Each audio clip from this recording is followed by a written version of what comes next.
火上がるかね。あと1回。日だまりで花火上がる。ワイヤータップじゃん。いいね、散歩しながらこれ花火見る。わー、かわいい。スカイクアタック。これパムトゥーさ、パーパー。カルちゃん、川岸で鳥が鳴いてるね。やばいやばい。だなーっつってる。聞こえたよ、私。声が。聞こえていっちゃうかも。どうぞ。あと最後に1回。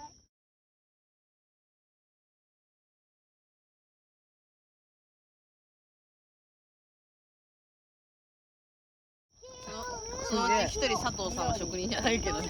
で、一人、冷蔵庫とかガサガサ見えなかったのね。ガサガサ全部カゴに置きって言って結構でかいぞ。髪の毛縛っていいのさ。あ？いいのさん。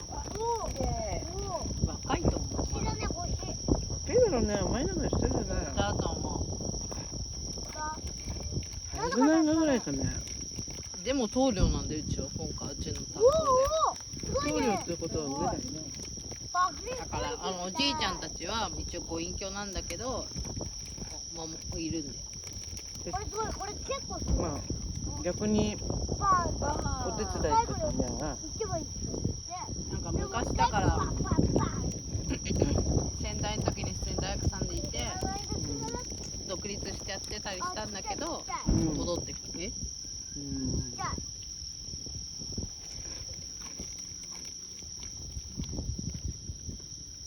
これで最後。ベランダのとこ出たらさ、朝最後木の香りがさ、すごいするよね。うん、だって材料置いてある時からしたじゃん。そうだったっけ？したよ。私はした。香りっていうだけで鼻がいいね。これ最後なんでしたい。うん。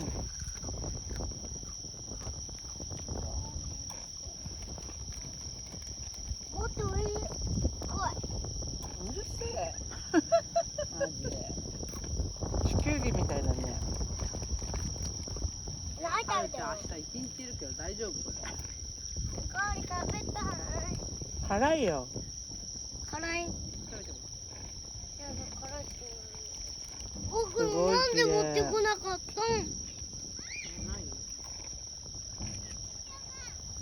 まだこれ周り。これも辛い。どんたこちょっと辛い。大丈夫だし。これは何？香りちっちゃいとこおやつがかけなさい。おお、舌がすごいすごい。いやこれ大好き。うんうん。こ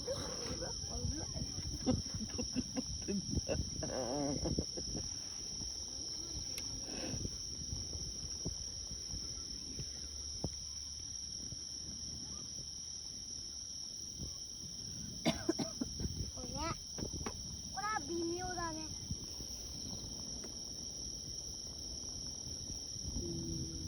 薄い赤。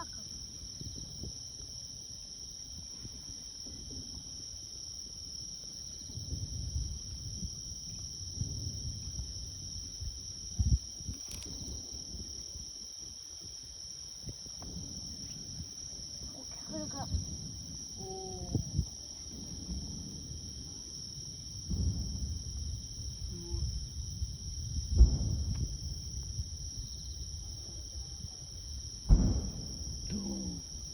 音が下がって聞こえる。うん。音大きい。どんどん上がってきたよ。だけどオーズでオーズほらオーズ。オーズ。オーツ？オーズじゃない。オーズじゃない。オーズじゃない。オーズじゃない。オーズじゃない。オーズじゃない。オーズじゃない。オーズじゃない。さっきのキラキラってのとほら。キラキラキラ。